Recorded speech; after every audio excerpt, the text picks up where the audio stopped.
Sounds wonderful. Mm. All right. Well, guys, let's get started. So, Brian, we'll assume you've seen every episode, but just in case you haven't, He watched all 30-something of them yes. yesterday in preparation. Welcome to an all-new episode of Work in Progress with John Lane and Will Barfield. This podcast explores leadership traits under stress with a special guest each week. We use a simple and accurate OAD assessment to identify key personality traits or superpowers, as well as the shadow side, kryptonite traits that appear when we're under stress. As always, we'll have some pod banter, shameless plugging, and we'll even let our guests talk for a bit. Of course, no humble brags. Welcome to the show. Good to go. On the count of three. Hi, everybody. Welcome to another episode of Work in Progress with John Lane and Will Barfield. As always, we have a guest with us. The purple pointer is still with us. Will, you want to mess around with that? Yeah, see, So, look at that. Our episodes are a little out of sync because we record them a few weeks in advance, but Right. we pushed the purple pointer pod segment out this week. Yes. Not heard anything from the vendor. You think those guys would be happy we're promoting them? Yeah. Recently, when we were promoting the software, they jumped on our LinkedIn and commented back and forth. And, Nothing. No. All right. Well, we'll see. That's the name of the software, Brian. Yeah.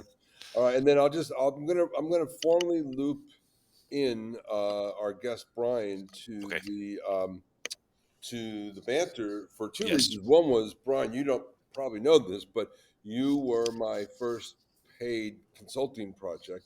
Randy brought me in to do that automotive thing, so I thank you for that. Absolutely. Happy to do it. Money well spent, I think Randy may have said many times. Best money spent, he may have also said. And then also, you guys invited me to my first event in Raleigh. I forget what it was, but it was at the convention center in September or something. Whatever. No, it was fall because I didn't get here until November. But that was fun. Thank you for that. And then COVID hit, so I don't know. Yes. I don't know if you can put the two together like that, but that was. So you're talking, that was back in 19, John, right? Is that what you're saying? 2019 when we got here. Yeah. Mm-hmm. So anyway, then I haven't seen you since. So how you been? Great. Trying to build a business. So well, we're going to hear all about that in a second. Yep. I'm John Lane. I am Will Barfield. And we are a work in progress. Mm-hmm. Welcome, everybody. Thanks for having us. Let us say hello to our guest, our special guest, Brian Handley. How are you? Great to be here. Why don't you tell our listeners a little bit about yourself? Well, I was born in 19. No, I'm just nice. That's a fallback, brother. Yeah, I don't want to have to get deleted from this. I'm a former farm boy turned entrepreneurial tech CEO. Been in Raleigh, North Carolina for the last 30 plus years, and been in the tech space since the mid 90s, late 90s, and dial-up guy. Love the area. Yeah. So back when the internet was going to be a big thing, yes, I got into the internet. So, and hey, guess what? Someday it'll be a big thing. Someday it may be a big thing. And now you two know each other, right? Yeah, I was thinking about that, Brian. The original introduction, I believe, came from Vickie Gibbs. Yeah, probably so. Yeah. You selling baseball stuff then, Will? Were you selling baseball stuff then, or was that after? No, I was doing sales recruiting in tech at that point, and Vickie was a client. I think it was Albright was the company. They had spun out of WRL Digital. Yeah, they were in auto. Yep. Something in auto. Yeah. Nice. There was just a thing on LinkedIn about Vickie. She is like an adjunct professor or something at UNC. I emailed her last week, week before last. She's great people. Good. Yep. All right. Well, let us get into the pod. Am I in the right spot? Yeah. Okay. So we do this every week, but we know we have at least one new listener or viewer every week. That's typically the spouse or significant other of our guest. So for that person's benefit, we'll talk a little bit about how we form this podcast. So we talk about leadership traits under stress, and we use the OAD assessment to create the profile, which gives us the superpowers and kryptonites. Will is going to tell us a little bit about the software. Certainly, it's brief, easy to administer and understand. Nice. Results surface deep, meaningful, and actionable leadership personality traits, and can work independently or in tandem with other leadership management tools such as 360-degree review programs, etc., and the litany of fantastic and fabulous workshops that John and I have designed, mostly John. That's exactly right. And that part too. Yeah. So anyway, that's where we get our data. And then let's start rolling into how OAD works. So one of the ways that OAD tries to simplify what is in essence a sophisticated and complex instrument is to come up with the OAD leadership style matrix. It is you'll like this, Brian. You're a CEO. It is a classic 2x2 4-quadrant layout. Business people like that, I'm told. And then there's 13 typical traits spread across them. I, as everybody knows, am a socially oriented generalist. So I'm in the quadrant, the builder quadrant, and I'm a negotiator.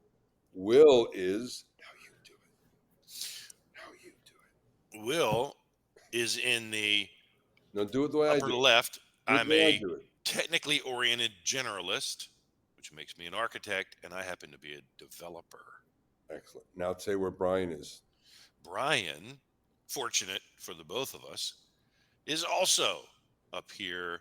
He is a technically oriented generalist. He's an architect, and guess what? He's a developer too, which is why we're both brilliant and incredibly accomplished CEOs, right? Yes. Yeah, the difference is nobody lets me write software anymore. Yes, that's probably a good idea. Will, it was like we never even practiced it. So good, thank you. I know it's yes. All right. So what does a developer mean? Well, everyone's OAD comes out in this, like this box here. Mm-hmm. My mouse would move like this, and then we cover extroversion. Assertiveness, extroversion, patience, and detail orientation. And we'll explain them in a second. But first, Will wants to add Brian as to ask Brian a question.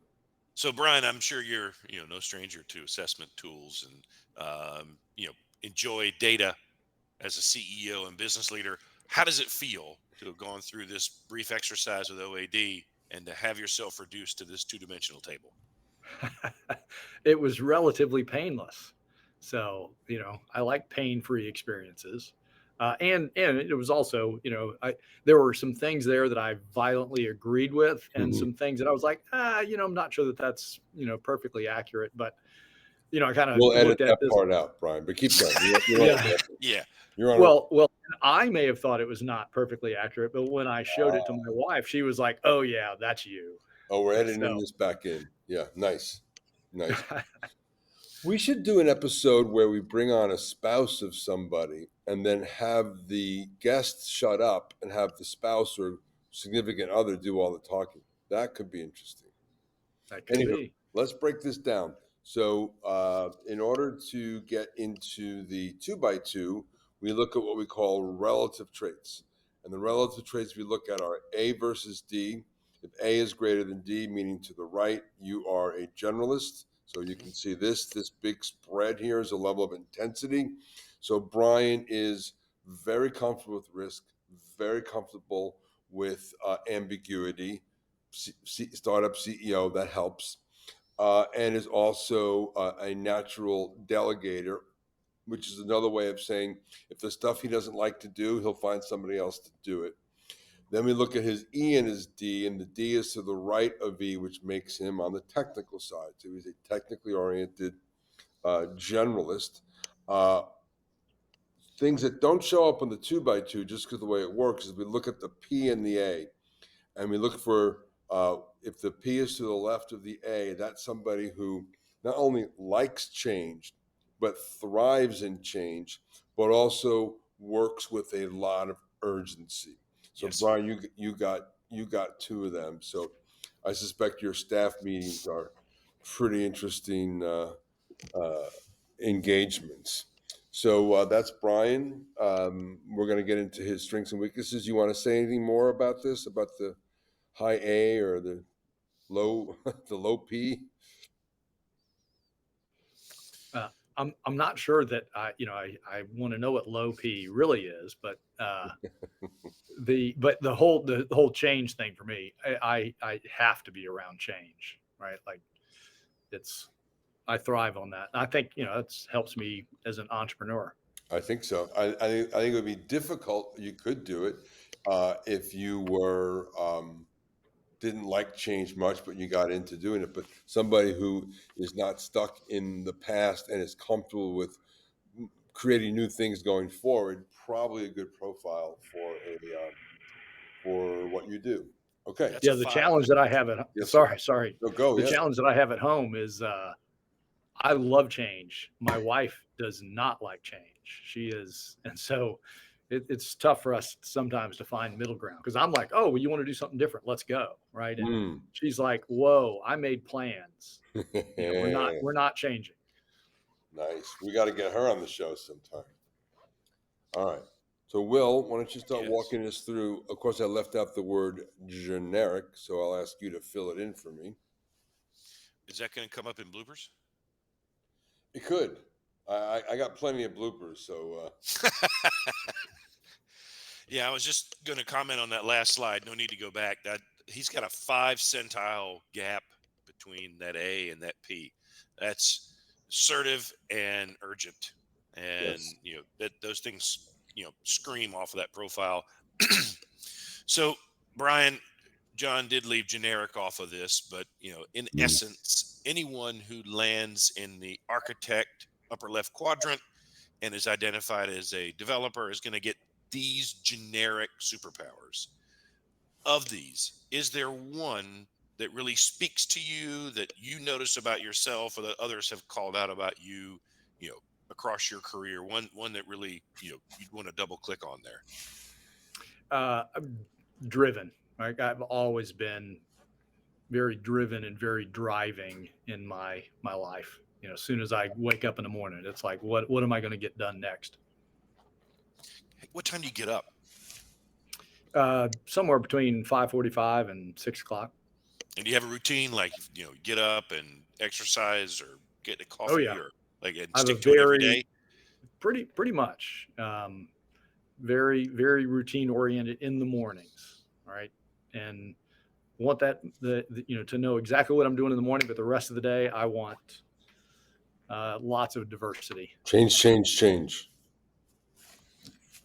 All right, kryptonite. So, when things get challenging, pressures on, stress impacts us, our superpowers invert and they become kryptonite.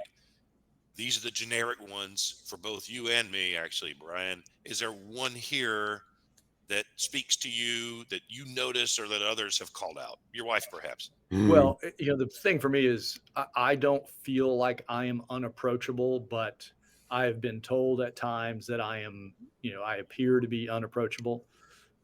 And I've, there's several things, throughout my career where that's played out.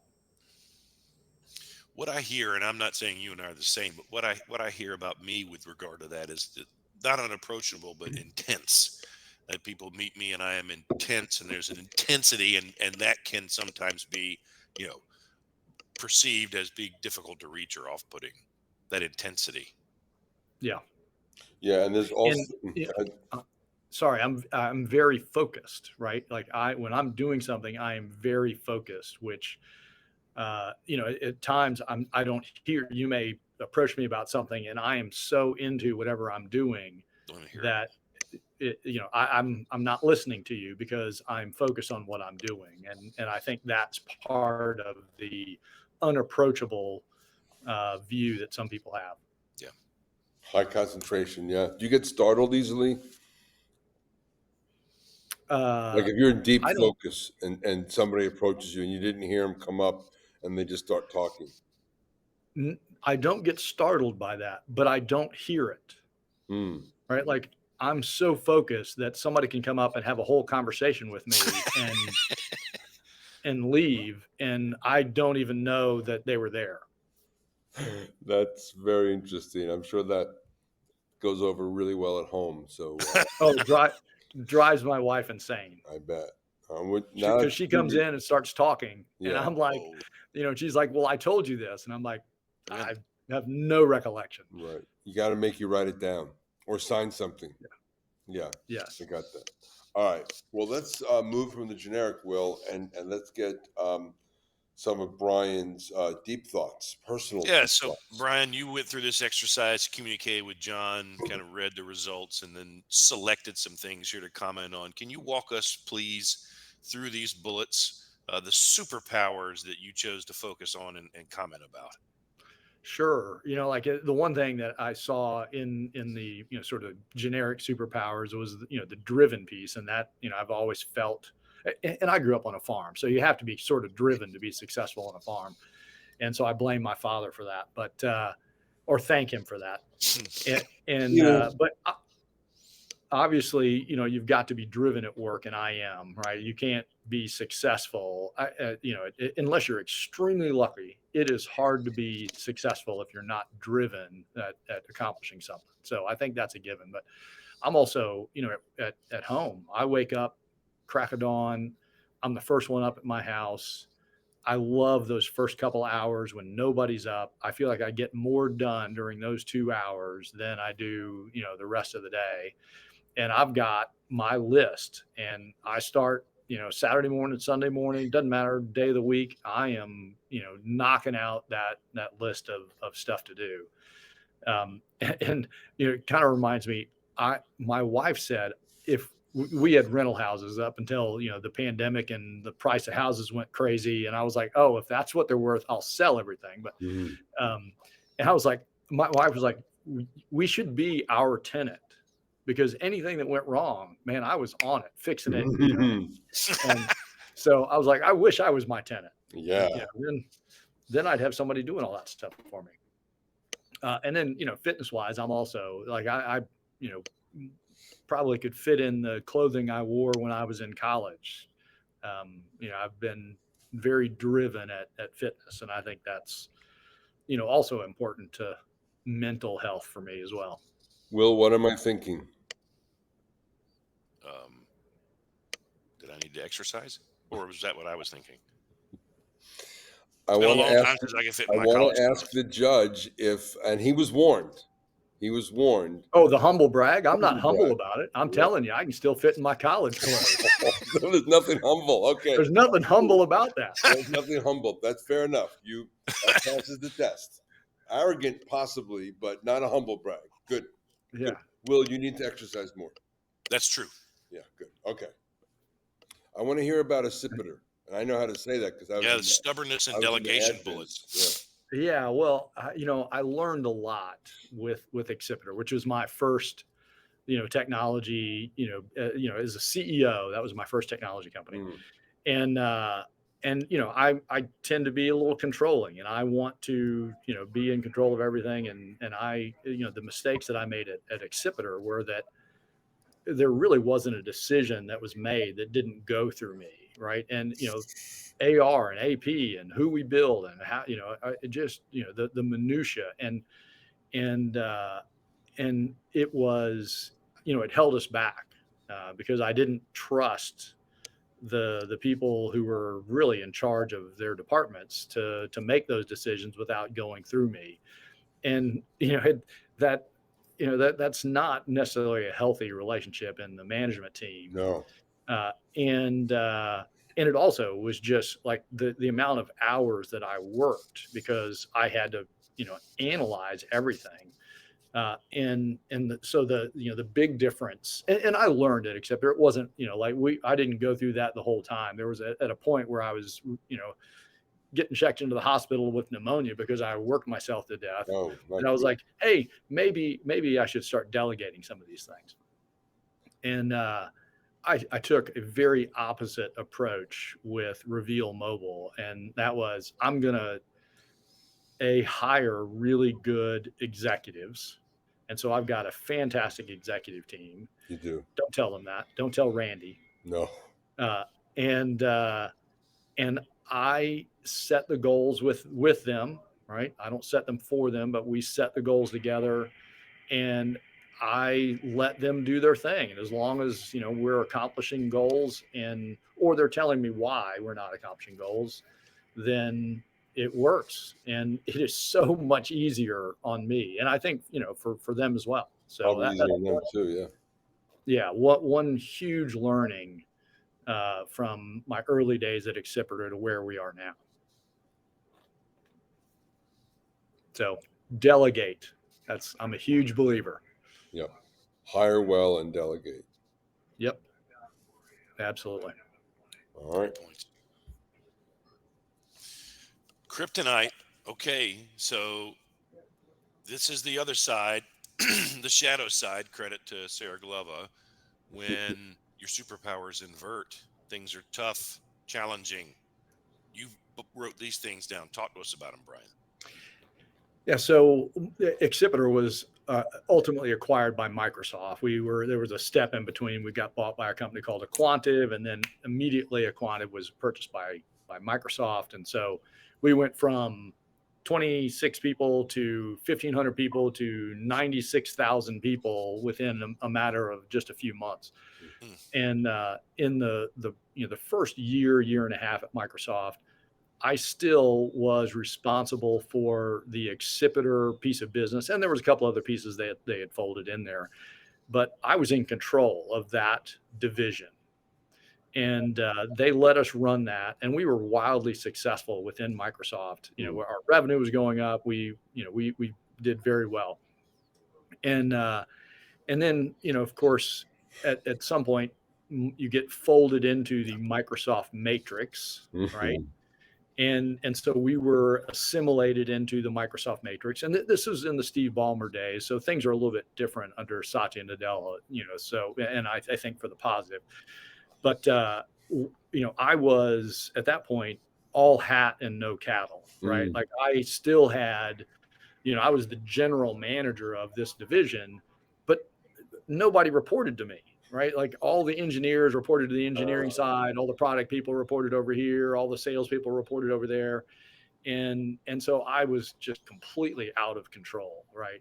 Or lack of control in terms of what happened. I had to go beg resources from engineering or convince product that we needed to do it this way or get sales to do it this way. And, instead of, collaborating, it was, I had to go cajole people into trying to do things. And it was, I went from having a very positive first year and a half at Microsoft to having an extremely frustrating second half of my career at Microsoft.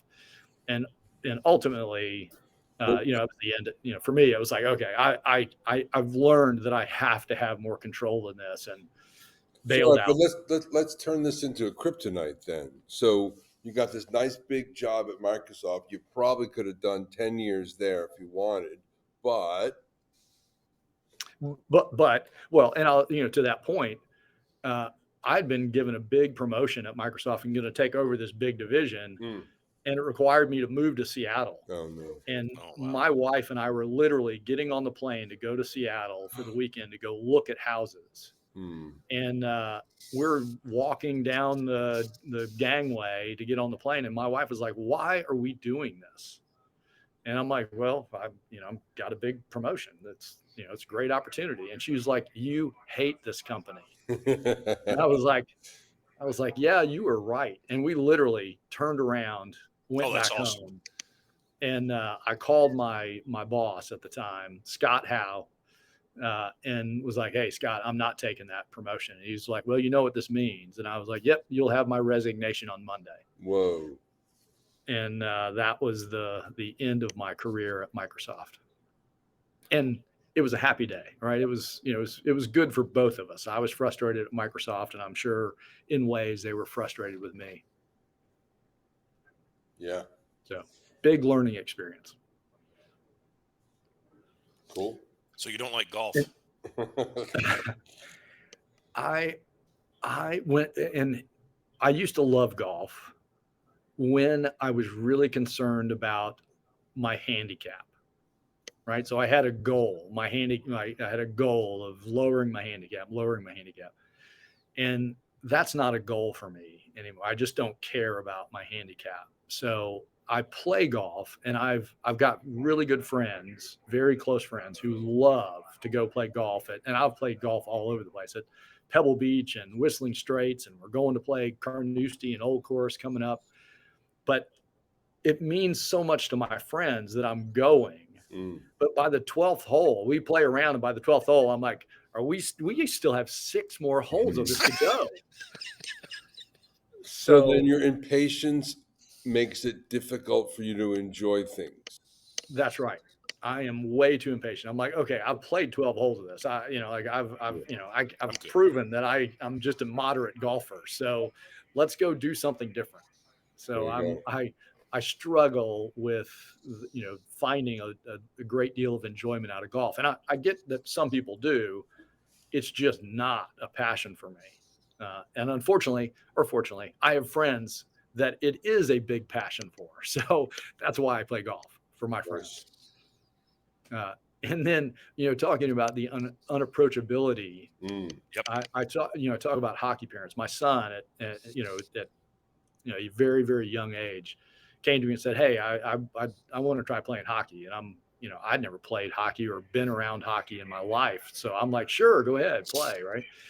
And so he, actually loved hockey and got on a travel hockey league.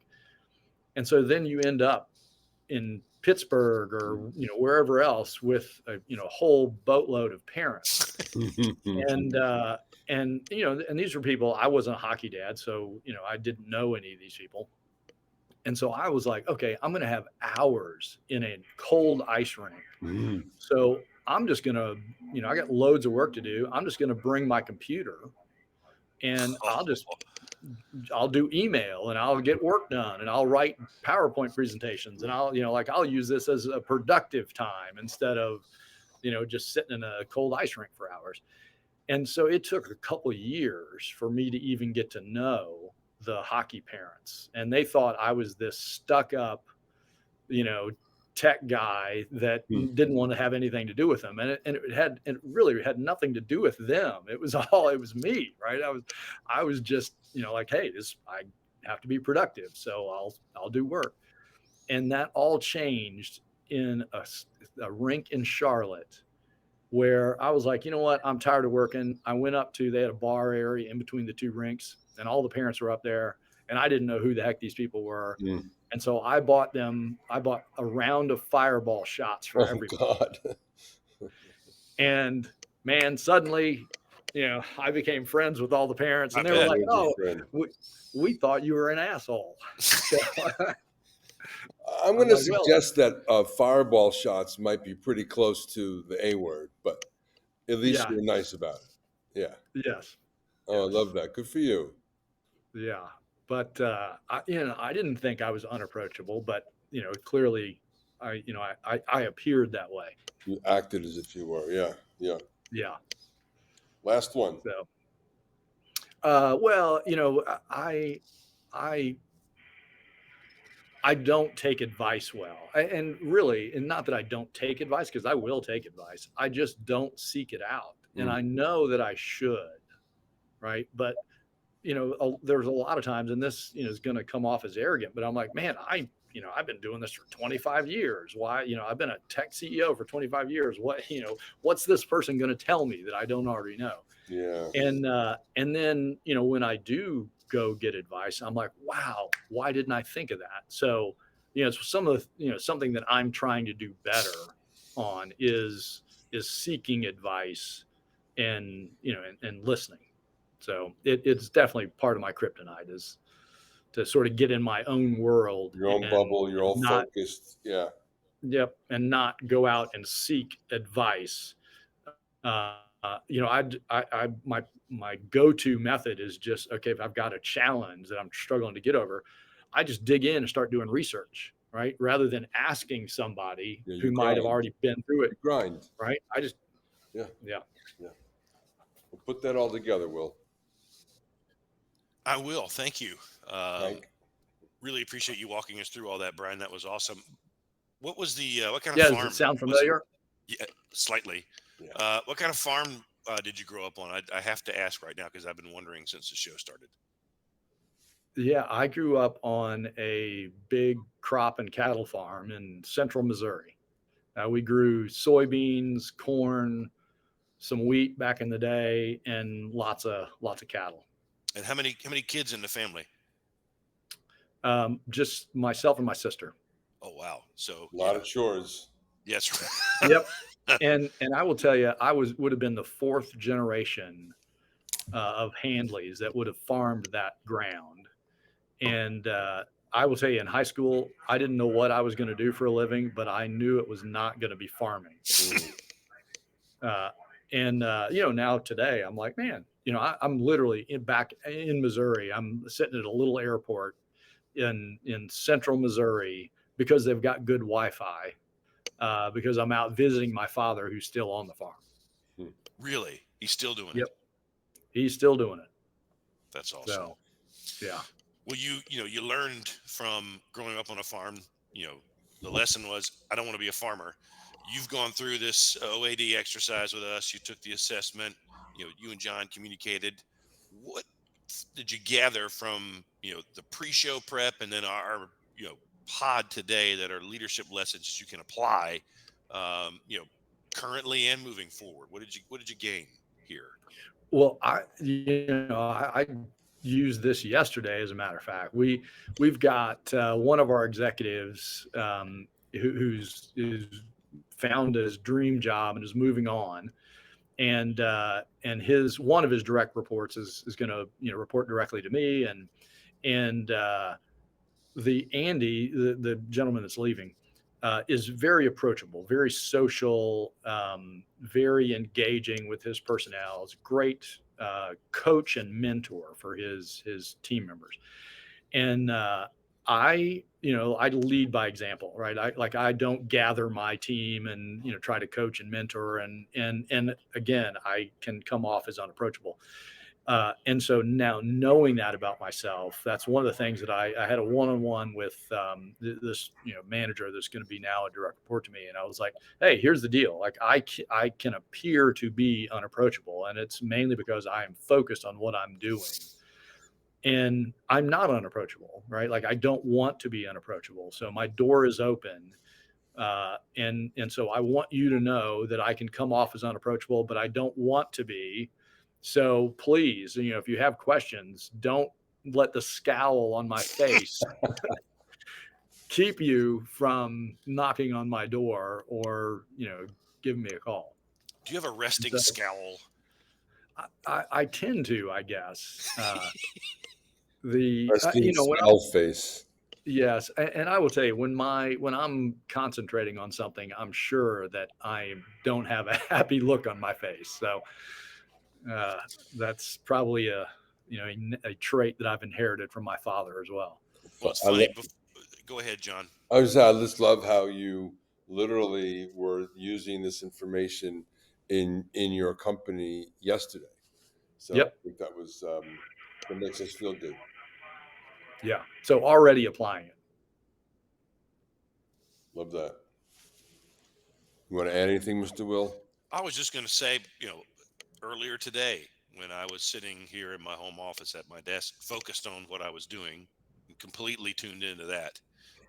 My daughter, my youngest, Annabella, who's 13 and is home for the summer, wandered in and decided at that moment that she wanted to engage her father in conversation. And that's not the best time to engage dad in conversation when he's intensely focused on what he's doing at work. And when my wife came home later, Amy, before the show, she said, Annabella said that, you were, a little grumpy and something wrong with daddy. And I said, no, I was just really focused on what I was doing. So I'm certain, Brian, that you've encountered that plenty of times, spouses, coworkers, peers, colleagues, kids. When we're zoned in, it's hard to get our attention or to misperceive our focus, right? Like those hockey parents misperceive your focus as, you being unapproachable. And it was just like, I'm trying to maximize this time I have. Yep. And I even get it now with, like, again, the morning time is my favorite, right? And so I'm focused on getting tasks done. Well, then, you get to 8:30, 9 o'clock in the morning, you start having video conference calls. Yep. And it's like, oh man, my focus time is over. Yeah. And it's a struggle for me to then stop whatever I was working on, and then, picking my head up and getting involved in the video conference, because I'm like, man, I was getting so far on this project. And now I'm, being interrupted by, this video call. And so that's something I'm aware of and try to, make sure that I focus on, whatever conference call we've got going on. Well, I would say that you are a work in progress, my friend. Yes, I am, definitely. Who will? Yeah. Who do you think would, be a good guest for us to have next? Brian, anybody in your network? Well, we talked about Vickie Gibbs. Have you had her on yet? No, we have not. She would be excellent. She would be fantastic. Right. She's done a lot of stuff in the entrepreneurial community. Love it. Yes. And a profession, no less. That's right. All right. Vickie, you'll be hearing from Vickie Brian. Gibbs. Yep. And from us. Brian, thank you. What a great show. Absolutely. It was a really, pleasure. really Appreciate it. Being on. I'm John Lane. And I'm Will Barfield. Oh, nice. And we are a work in progress. Bye, everybody. Thank you, Brian. Work in Progress is a podcast presentation of Slipshod Productions. Available on LinkedIn and YouTube. Executive produced and starring John Lane and Will Barfield. Talent booking, production, and editing by John Lane. Thanks for watching. See you next week.